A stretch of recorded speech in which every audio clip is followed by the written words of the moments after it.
नमस्कार दोस्तों, एक बार फिर स्वागत है आपका आपके अपने चैनल लाइव उमंग में। तो आज हम इस वीडियो के माध्यम से बात करने वाले हैं। अभी हाल ही में आईओसीएल ने अप्रेंटिस की वैकेंसी का नोटिफिकेशन जारी किया गया है, जिसके अंतर्गत अगर बात करें तो आपसे आईओसीएल ने ट्रेड और टेक्निकल अप्रेंटिस के लगभग 1500 प्लस पदों के लिए क्या अभी आपसे ऑनलाइन आवेदन वो आमंत्रित किए गए हैं। तो इस वीडियो के माध्यम से हम डिस्कस करने वाले हैं कि आईओसीएल ट्रेड अप्रेंटिस का सिलेक्शन प्रोसेस क्या रहेगा, आईओसीएल अप्रेंटिस का एग्जाम पैटर्न क्या होगा, आईओसीएल अप्रेंटिस का सिलेबस क्या रहेगा, IOCL trade and technical apprentice का जो सैलरी है वो क्या रहेगी, और भी बहुत सारी बातें जो आपके मन में IOCL apprentice online application form 2022 के बारे में जानना जरूरी है। और इसके बारे में आपके जितने भी डाउट है वो सारे डाउट इस वीडियो के माध्यम से हम क्लियर करने वाले हैं। अगर आपके मन में कोई डाउट रह जाता है, फिर आपको कोई चीज़ समझ में नहीं आती है, तो आपको इसी वीडियो के डिस्क्रिप्शन का लिंक मिल जाएगा, आप उस पर क्लिक करके सारी जानकारी देख सकते हो। इसके अलावा आप नीचे दिए गए कमेंट बॉक्स में कमेंट करके इसके बारे में पूछ सकते हो, आपकी तुरंत सहायता की जाएगी। तो चलिए शुरू करते हैं आज की जानकारी को। आज की जानकारी किस चीज़ के बारे में है, IOCL technical and trade apprentice भर्ती 2022 का नोटिफिकेशन वो आपका जारी किया गया है। इंडियन ऑयल कॉर्पोरेशन लिमिटेड यानी आईओसीएल द्वारा अपनी रिफाइनरी जो कि गुवाहाटी, डिगबोई, बोगाईगांव, बरौनी, वडोदरा, हल्दिया, मथुरा, पानीपत, पारादीप में टेक्निकल एंड ट्रेड अप्रेंटिस के पदों पर भर्ती के लिए एक अधिसूचना जारी की है। इस अधिसूचना के अनुसार आईओसीएल ने टेक्निकल एंड ट्रेड अप्रेंटिस के कुल 1535 पदों के लिए आपसे ऑनलाइन आवेदन आमंत्रित किए हैं। योग्य और इच्छुक उम्मीदवार 24 सितंबर 2022 से 23 सितंबर 2022 तक अधिकारी वेबसाइट के माध्यम से आईओसीएल अप्रेंटिस भर्ती 2022 के लिए आवेदन कर सकते हैं। यहाँ हम आईओसीएल अप्रेंटिस ऑनलाइन फॉर्म 2022 के अन्य विवरण, जैसे कि इसके लिए आयु सीमा क्या होगी, शैक्षणिक योग्यता क्या रहेगी, सिलेक्शन प्रोसेस क्या होगा, आवेदन शुल्क क्या रहेगा, इसका एग्जाम पैटर्न क्या होगा, इसका सिलेबस क्या रहेगा, उसके लिए आवेदन कैसे करें आदि के बारे में विस्तृत रूप से चर्चा करने वाले हैं। तो चलिए सबसे पहले अपन बात करते हैं आईओसीएल अप्रेंटिस वैकेंसी डिटेल के बारे में। वैकेंसी डिटेल के बारे में अगर अपन बात करें तो इसमें अटेंडेंट ऑपरेटर जो कि केमिकल प्लांट के लिए 396 पोस्ट है, फिटर मैकेनिकल की 161 पोस्ट है, बॉयलर मैकेनिकल की 54 पोस्ट है, केमिकल के लिए 332 पोस्ट है, मैकेनिकल की 163 पोस्ट है, इलेक्ट्रिकल के लिए 198 पोस्ट है, इंस्ट्रूमेंटेशन के लिए 74 पोस्ट है, सेक्रेटरीट असिस्टेंट के लिए 39 पोस्ट है, अकाउंटेंट के लिए 45 पोस्ट है, डीईओ फ्रेशर के लिए 41 पोस्ट है, डीओ विद स्किल सर्टिफिकेट के लिए 32 पोस्ट है। इस तरह से टोटल अगर बात करें तो आपसे 1535 पदों के लिए क्या अभी ऑनलाइन आवेदन है वो आमंत्रित किए गए हैं। चलिए बात करते हैं इन पदों के लिए आपकी शैक्षणिक योग्यता क्या रखेगी है। शैक्षणिक योग्यता अगर बात करें तो एलिजिबिलिटी क्राइटेरिया क्या रहेगा आपका, इसमें अटेंडेंट ऑपरेटर के लिए अगर बात करें तो आपको किसी मान्यता प्राप्त विश्वविद्यालय से आपको बीएससी की डिग्री आपके पास है तो आप अटेंडेंट ऑपरेटर के लिए अप्लाई कर सकते हो। फिटर मैकेनिकल की अगर बात करें तो आपको क्या है, आईटीआई पास होना चाहिए फिटर ट्रेड के अंतर्गत। बॉयलर मैकेनिकल की अगर बात करें तो आपके पास बीएससी की डिग्री होनी चाहिए। केमिकल की अगर बात करें तो आपके पास diploma in chemical refinery and petrochemical engineer के अंदर आपने डिप्लोमा ले रखा है तो आप केमिकल अप्लाई कर सकते हो। मैकेनिकल की अगर बात करें तो आपके पास डिप्लोमा इन मैकेनिकल इंजीनियरिंग यानी आपके पास मैकेनिक इंजीनियरिंग में डिप्लोमा होना चाहिए। इलेक्ट्रिकल की बात करें तो आपके पास डिप्लोमा इन इलेक्ट्रिकल इंजीनियरिंग होना चाहिए। इसके अलावा अगर बात करें इंस्ट्रूमेशन के लिए तो आपके पास डिप्लोमा इन इंस्ट्रूमेशन इंजीनियरिंग के आपके पास अगर डिप्लोमा है तो आप इसके लिए अप्लाई कर सकते हो। सेक्रेटरीट असिस्टेंट की अगर बात करें तो बीए, बीएससी और बीकॉम किया हुआ, यानी अगर आपने किसी मान्यता प्राप्त विश्वविद्यालय से किसी विषय में अगर आपने जैसे कि बीए, बीएससी या फिर बीकॉम में ग्रेजुएशन कर रखी है तो आप सेक्रेटरीट असिस्टेंट के लिए अप्लाई कर सकते हो। अकाउंटेंट की अगर बात करें तो आपको क्या किसी मान्यता प्राप्त विश्वविद्यालय से बीकॉम किया होना चाहिए। डीईओ फ्रेशर की अगर बात करें तो आपको 12वीं पास होना चाहिए। डीईओ विद स्किल सर्टिफिकेट की अगर बात करें तो आपको 12वीं पास और आपके पास क्या certificate in domestic data entry operator यानी आपका डीईओ में आपके पास सर्टिफिकेट होना चाहिए और आपको 12वीं पास होना जरूरी है। बात कर लेते हैं हम एज लिमिट के बारे में। एज लिमिट के बारे में अगर अपन बात करें तो मिनिमम एज आपकी 18 वर्ष होनी चाहिए और मैक्सिमम एज आपकी 24 वर्ष हो सकती है। इसके अलावा जो आपको सरकारी नियम के अनुसार सरकारी नौकरी में आयु सीमा में छूट दी जाती है वो छूट आपको यहाँ पे भी प्रदान की जाएगी। बात करते हैं इंपॉर्टेंट डेट के बारे में।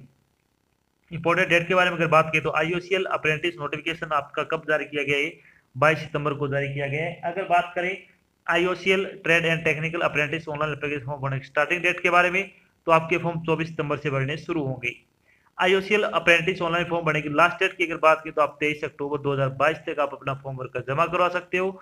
आईओसीएल अप्रेंटिस एग्जाम डेट की अगर बात करें तो आपके एग्जाम वो 6 नवंबर 2022 से शुरू होगा IOCL अप्रेंटिस एडमिट कार्ड की अगर बात की तो आपके एडमिट कार्ड वो 1 नवंबर 2022 को जारी होगा और आपका रिजल्ट वो 21 नवंबर 2022 को जारी किया जाएगा। यानी IOCL अप्रेंटिस रिजल्ट कब जारी किया जाएगा? 21 नवंबर 2022 को आपका एक रिजल्ट भी जारी कर दिया जाएगा। चलिए बात करते हैं एप्लीकेशन फीस के बारे में। तो किसी भी कैटेगरी के लिए आपकी कोई एप्लीकेशन फीस नहीं लगेगी, फ्री ऑफ कॉस्ट आपका फॉर्म वो भरा जाएगा। अब बात करते हैं इसमें IOCL अप्रेंटिस सिलेक्शन प्रोसेस के बारे में। सिलेक्शन प्रोसेस क्या रहेगा इसमें? इसमें आएगा रिटन एग्जाम होगा सबसे पहले, उसके बाद डॉक्यूमेंट वेरिफिकेशन होगा, मेडिकल एग्जाम होगा। इन सभी चरणों से गुजरने बाद ही आपको क्या फाइनल सिलेक्शन है वो दिया जाएगा। चलिए बात कर लेते हैं अब जो आपका रिटन एग्जाम होगा IOCL अप्रेंटिस का, उसके बारे में। उसका एग्जाम पैटर्न क्या रहने वाला है? तो IOCL अप्रेंटिस एग्जाम पैटर्न की अगर बात करें तो ये आपका DO वगैरह का एग्जाम पैटर्न है। बाकी अलग अलग पोस्ट के अलग अलग एग्जाम पैटर्न होगा, वो आपको सारा बताया जाएगा। तो DO की अगर बात करें तो इसमें कौन कौन से सब्जेक्ट से कितने नंबर कितने क्वेश्चन आपसे पूछे जाएंगे? तो general aptitude including quantity aptitude के 30 क्वेश्चन आएंगे 30 नंबर के, रीजनिंग एबिलिटी के 30 क्वेश्चन आएंगे 30 नंबर के, और बेसिक इंग्लिश लैंग्वेज के आपके 40 क्वेश्चन आएंगे 40 नंबर के।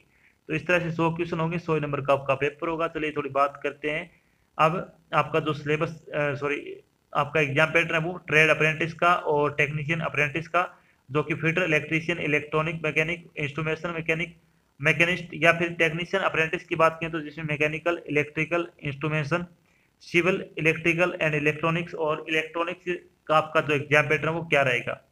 तो इसमें अगर बात करें तो आपका टेक्निकल एक्यूमेन इन रेलेवेंट डिसिप्लिन, इससे संबंधित आपके 40 क्वेश्चन आएंगे 40 नंबर के। आपका generic aptitude including quantity aptitude 20 question आएंगे 20 नंबर के, रीजनिंग आपकी 20 क्वेश्चन आएंगे 20 नंबर के, और इंग्लिश जो आपकी आएगी बेसिक वो आएगी 20 क्वेश्चन 20 नंबर के। तो इस तरह से आपका 100 नंबर का पेपर होगा, 100 क्वेश्चन आपसे पूछे जाएंगे। चलिए बात करते थोड़ी IOCL अप्रेंटिस पेपर के बारे में। तो परीक्षा आपकी वस्तु इस प्रकार की होगी। पेपर में 100 अंकों के लिए 100 प्रश्न होंगे। परीक्षा वो 90 मिनट की अवधि के लिए आयोजित की जाएगी। प्रश्न पत्र द्विभाषी अंग्रेजी और हिंदी में होगा, यानी अंग्रेजी और हिंदी दोनों भाषा में आपका पेपर आयोजित किया जाएगा। आप जिस भी लैंग्वेज में आपके एफिशिएंट हो आपके वो लैंग्वेज चूज करें, यानी आप जिसमें भी आपको अच्छा ज्ञान हो उसी लैंग्वेज में क्या आपको पेपर है वो सोल्व करना अच्छा रहेगा। अब बात करते हैं IOCL अप्रेंटिस का सिलेबस क्या रहने वाला है। सिलेबस के बारे में अगर बात करें तो जनरल इंग्लिश का सिलेबस क्या रहेगा? तो इसमें आएगा वोकेबलरी आएगा, एंटोनिम्स एंड सिनोनिम्स आएगा, idiom and phrases, reading comprehension, error detection correction, fill in the blanks, sentence rearrangement, word phrase replacement, subject verb agreement, preposition, verb, article और एडजेक्टिव और एक्टिव पैसिव वॉइस से संबंधित आप question पूछे जाएंगे। तो ये टॉपिक आपको अच्छे तरीके से कवर कर लेने हैं। अगर बात करें इन टॉपिक के बारे में, अगर आप इन टॉपिक के ऑनलाइन प्रैक्टिस लगाना चाहते हो तो आपको 50 प्रैक्टिस सेट है वो बिल्कुल फ्री प्रोवाइड कर रहा है, जिसका लिंक आपको वीडियो डिस्क्रिप्शन मिल जाएगा। इस टेस्ट की खास बात क्या है, जो आपके टॉपिक है वो सारे मिक्स आपको क्या है वहां पे क्वेश्चन है वो मिलने वाले हैं। बात करते हैं अब रीजनिंग का सिलेबस क्या रहेगा। तो रीजनिंग में आएगी वर्बल और नॉन वर्बल रीजनिंग आ जाएगी, अर्थमेटिकल रीजनिंग आ जाएगी, अल्फान्यूमेरिक रीजनिंग आ जाएगा, word lesson, data impression and analysis, data sufficiency, analytic reasoning, syllogism, decision making, visual reasoning, problem solving और classification of clock and calendar से संबंधित आपके क्वेश्चन पूछे जाएंगे। बात करते हैं जनरल एप्टीट्यूड का आपका सिलेबस क्या रहेगा। तो इसमें आएगा number system, HCF and LCM, average, percentage, profit and loss, rest and proportion, simple and compound interest, time and distance, time and work, problem on age, pipe and systems, victory and alligation, probability, permutation and combination, algorithm, boat and stream, square and cube root, surd and indices और mensuration से संबंधित आपके question पूछे जाएंगे। तो ये हो गया आपका मैथमेटिक्स का। अब बात करते हैं कि जो आपका ट्रेड अप्रेंटिस और टेक्निकल अप्रेंटिस का जो आपका पेपर होगा, जिसमें इंस्ट्रूमेंट, केमिकल वगैरह के आपके जो सब्जेक्ट है उससे संबंधित आपके कौन कौन से टॉपिक आपसे पूछे जाएंगे। सबसे पहले बात करते हैं इलेक्ट्रिकल के लिए। तो इसमें क्या क्या आएगा? इसमें आ जाएगा analogue and digital electronics, control system, electromagnetic theory, electronic device, electric instrumentation, electrical machines, network analysis, power electronic and drives, power system analysis and control, power system protection, switch gear and protection, utilisation of electrical energy से संबंधित आप question पूछे जाएंगे। बात करते हैं electronics and instrumentation का। तो इसमें आएगा analogue electronics, analytical, optical and biomedical instrumentation, control system and process control, digital electronics, basic of circuit and measurement system, transistor, mechanical measurement and industrial instrumentation, signal system and communication. इसके अलावा electrical and electronic measurement संबंधित आप question वो इसमें पूछे जाएंगे। बात करते हैं केमिकल इंजीनियरिंग का, तो इसमें आएगा एटम एंड मॉलिक्यूल्स, इसके अलावा जो इलेक्ट्रोकेमिस्ट्री है आ जाएगा इसमें, इसके अलावा फोटोकेमिस्ट्री, रिएक्शन डायनामिक और ऑर्गेनिक रिएक्शन और स्पेक्ट्रोस्कोपिक टेक्निक्स और transition mental chemistry transition metal chemistry और स्टेरोकेमिस्ट्री संबंधित आपके क्वेश्चन इसमें पूछे जाएंगे।